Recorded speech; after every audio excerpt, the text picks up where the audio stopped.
My god, I'm in my first Leopard 2. I'm unstoppable. I'm speed. I'm precision.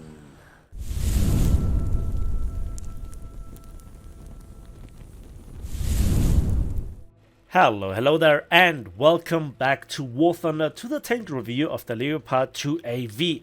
Before we go into the little gritty details and also the stats of the tank and its contemporary opponents on the battlefield, a quick word about the sound of today's video. If you hear splashing sound, that is coming from the rain. And before we talk about the tank, just a couple of words, a couple of sentences, how it's right now. I am in Bavaria, in Germany, and this is the first big rain in months. It was more than urgently needed. The water levels have been dramatically low in rivers and lakes. Entire smaller rivers have been drought out here in my vicinity. I have been on a walk with my girlfriend, and we just had this Mediterranean feeling in that area, which absolutely should not be the case. And we also saw very long and deep cracks in fieldways and in fields in general.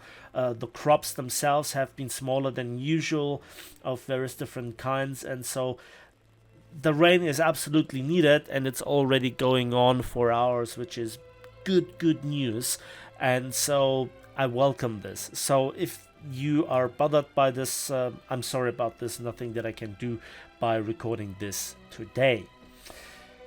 One thing that was not really needed that much is this tank, though. Not the tank's fault, as this is again something that is down to Gaijin's implementation.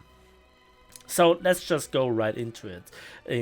Let's just talk about the very basics of this tank. The German Leopard 2AV is a reward tank from the Summer Quest 2022, and it is in the tech tree there. So as you can see, we have at 9.7 quite the many tanks around this battle rating that are really competitive, that are really capable. We have 2 premiums. We have an entire line only in rank 6 that is made out of event vehicles, VT-12, Class 3P, C2A1, and obviously the PT-19-14 mod, which just gets in the standard because of the 4-second autoloader. We also have the Leopard 2K and many other tanks that can hold themselves at this battle rating or even up tiers. TAMTC, Radkampfwagen 90, Begleitpanzer 57, Kampfpanzer 70, Leopard 2A4 is also pretty known and capable. And you know, this BR bracket is just filled with lots and lots of German tanks, so it's nice to have. And there are people that have not spent their money on the premiums, that were not there for previous events, and that are maybe also around about here in the tech tree, and they're just thinking after this really grindy event, whatever you might think about the conditions, etc., should I keep the tank, or should I get the voucher and sell it? Now that's ultimately up to you. In today's tank review, I shall compare it to contemporary tanks of around this battle rating to give you a feeling where the tank stands. In a nutshell, I think the tank is great. I think the tank is capable, and maybe if you are at the round rank 5, this might be a candidate for a talisman. Now you might want to wait till the 10 years anniversary sales, which are around Halloween, so at the end of October, where there are then 50% discounts on talismans. If this affects this tank, maybe, but I'm not 100% sure. So, I think without further ado, let's talk about the tank, and let's start with the armor. And yeah, the outer hull is relatively thinly modeled. We have from the side of the hull just 20 millimeters and 30 millimeters a little bit of side skirts. The side armor here is 10 millimeters. A roof armor is 20, and on the roof of the turret we have 18 to 20. For it is 40 millimeters. The radiators are only 5 millimeters, so is certain parts of the rear armor. But that's not the full story, because at higher tanks we also always have to look at the X-ray, and we can see some composite armor. And let's start again with the hull from the side this time. We have an exterior fuel tank, so this is a little bit of spaced armor. It screws a little bit with sometimes heat shells, but certainly hash rounds get kind of absorbed. Same on the other side, same on the turret. The first ready rack is here in the back. And then let's talk about the armor from the front. So we have composite armor in basically 2 places, and in between there is an exterior fuel tank. Effectively, this does not really prevent you from getting penned, but some weird shots might just get screwed with just that little bit more. If you're angled and the enemy just whiffs the shot in the front of your glazes there, and it kind of magically gets absorbed through composite and spaced armor. The upper hull is very well angled and might just ricochet a shot, but as you can see, there is a huge gap here at around the turret ring, and while the turret cheeks are quite resilient to heat and some APFSCS, usually the lower penning one, the gun breech is quite vulnerable. So the tank has some armor, but you never really should rely on it. Especially the hull armor is quite thin. How thin? That just might get shown right here. Yeah, and that shot was from quite a distance. So you have overall the usual distribution of crew members. We have on the left hand side 3 out of the 4 crew members: the driver, the gunner, and the commander. And from the right, the loader. If you look at the tank, then there's also this big ammo rack, and you should usually empty it. And here we have in the back 12 shells in the ready rack plus the one in the breech, makes 13 rounds that you can keep before this ammo rack gets filled. However, one little caveat here is obviously that if you're then on a long range map and you just have the sweet spot, then you might just run out of ammunition. And to be honest, if you get penned, then you are usually dead anyway. Not because you die immediately, but because you get immobilized and or gun breached or something like this, and then you're dead anyway. So don't get hit in the first place. That's the takeaway message from the entire German lineup at around this battle rating. Moving on, let's talk about the statistics. So to firstly put the KPz Leopard 2AV PT-19/T19-AV into perspective, I have chosen the mobility, and it actually looks pretty good. We have the joint strongest horsepower in this comparison with 1500, and you really feel the grunt in the engine despite your rather chunky 55.2 tons. So your horsepower to ton ratio is 27.2, which is really great. However, the Leopard 2K shows that there are also quite speedier boys in that battle rating group, not just in your own tech tree but also others. But you actually can reach your top speed of 68 kilometers per hour, not just on a paved road but also on the field if it is on the harder terrain side. The reverse speed, while not being the best, is still very good with minus 31 kilometers per hour, and you also have neutral steering. So overall, what does this mean? Well, you can get quickly into a position and you can work this position. You can maneuver and you also can disengage if needed for either repair or dislocating and attacking the enemy again from the other side in an ideal scenario. Now this also allows you to get with the light tanks into the cab, get a few extra RP, and also maybe get through a certain part of the map early game, which otherwise then would be locked down by enemy gunfire if the enemy tanks arrive there, which if you have ideal opposition might be the Russian or Chinese tanks, which are not just slower but also worse in overall performance, at least when it comes to the mobility. Let's talk about the firepower.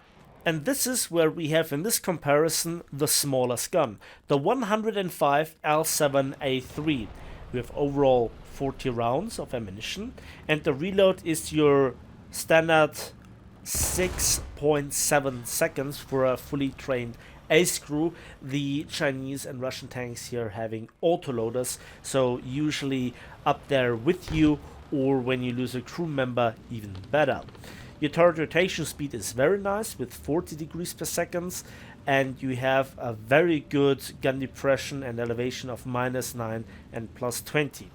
-10 would be the golden standard, but it's still good enough. What is utmost excellent is the 40 degrees per second elevation speed, and this overall gives you this real high tier feeling of this tank that not quite a Leopard 2K can even reach, and that's saying something. So you usually should have, under similar circumstances, have the gun on target faster than the target on you. And this is just very nice, again, to work ridge lines, to fire at the on the move together with your excellent stabilizer and laser rangefinder, and you have there no real significant disadvantages. Now, at the end of the day, it obviously comes down to the ammunition. Is the ammunition capable of punching big dirty holes into enemy armor? Let's have a look at that. First, let's talk about the stock HeatFS, the DM12, and yes, it's an actual stock round because this is the first round that you get. Since this is not a premium tank but a reward tank, you effectively, when it comes to the modules, get the same treatment as a reward slash tech tree tank, so you have to upgrade it. And this is where you really feel the disadvantage of the lower caliber gun, because you have here only 400 millimeters. You have a nice muzzle velocity, but compared to also the 120/125 millimeter tanks, which have up to 10 to 20 millimeters more of penetration, the general disadvantage in War Thunder of HeatFS at around this battle rating is that your shells prematurely detonate on any sort of obstacle. Bushes, fences, trees, houses, anything, and also versus enemy composite armor, you just don't have the same performance as your darts or APFSTS rounds, and also you're really bad versus ERA, so explosive reactive armor, which mostly completely nullifies the effect of gun HeatFS.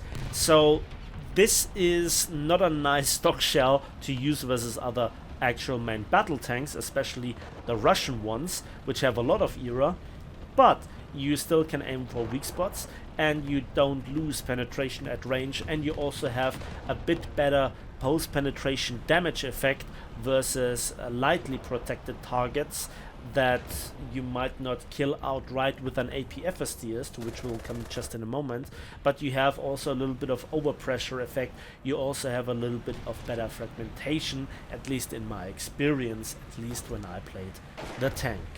At tier 1 you get the choice between two shells, the first being the DM512 hash round, and you can see it has a much lower muzzle velocity of only 732 meters per second and a penetration value against all angles at any distance of 5 inches or 127 millimeters.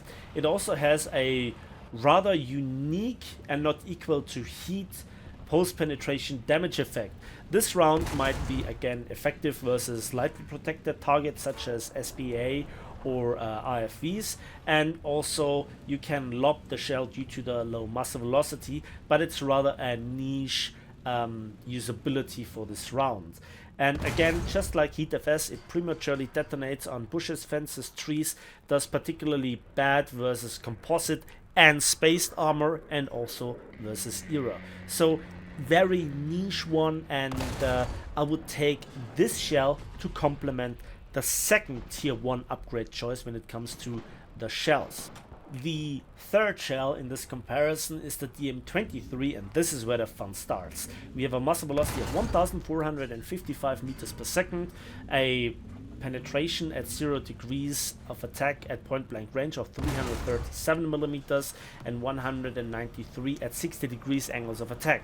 While not being spectacular with its penetration values for this battle rating, it really changes how you experience the tank in combination with the speed, the laser rangefinder, and the magnification, because this shell is really well at long range compared to the Heat FS and the hash round. It also goes through bushes, fences and trees, as well as dealing significantly better with spaced armor, composite armor, and ERA barely affects the shell at all as long as it is not contact 5 from the higher battle rating Russian main battle tanks.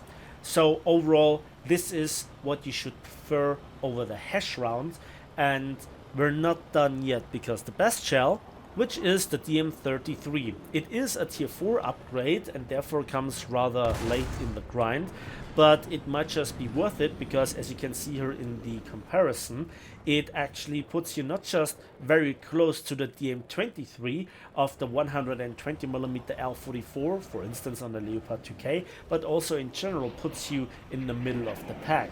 Now the muzzle velocity is a bit lower with 1455 meters per second, but at 0 degrees angles of attack at point blank range you have 408 millimeters of penetration and 236 at 60 degrees angles of attack, and at 2000 meters we still have 370 millimeters or 214 millimeters of penetration, which is not bad, and the post penetration damage is also something that I really can't complain about. So what is now the best ammunition mixture for this tank? Well, as it is rather typical for high tier tanks, it is utmost urgent to get the first APFSDS as fast as possible, and if you do not have the hash round yet, you should take a couple, just 3 or 4 of heat rounds with you. After you have access to the hash round, you should go from the heat to the hash round as the supplement for the APFSDS, and obviously when you then have the DM33, you switch from the DM23 to the DM33 and still keep a few hash rounds with you, as I have here in my gameplay always.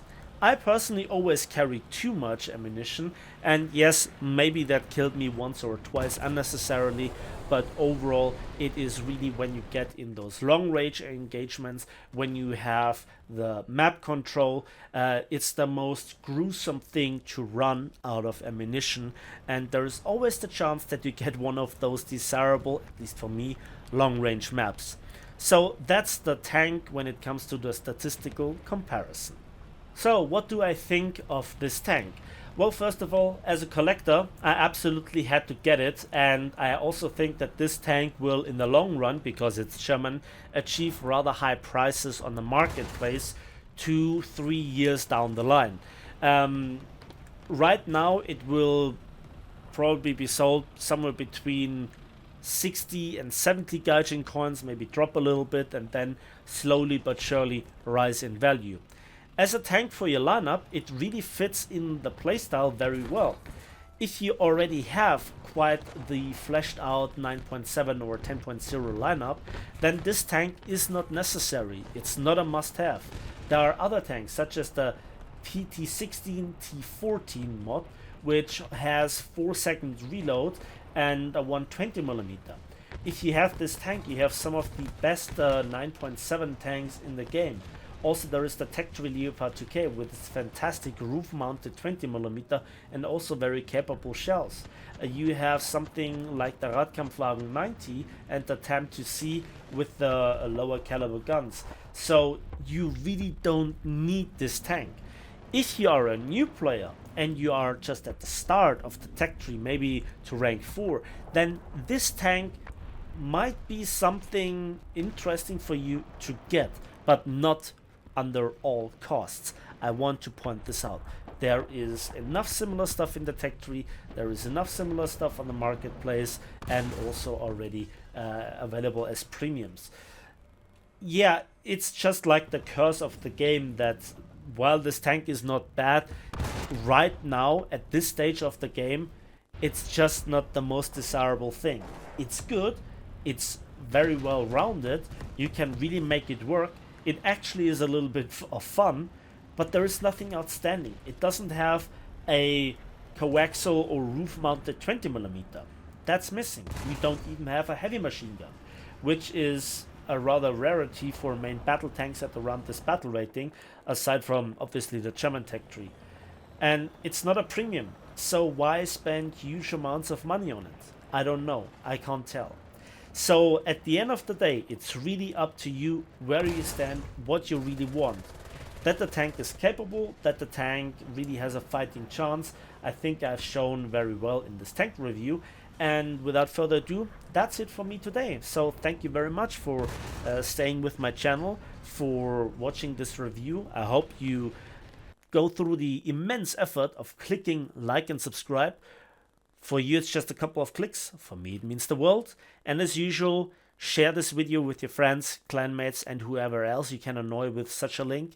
And we'll see each other on the ways, in the skies, and on the battlefields of War Thunder.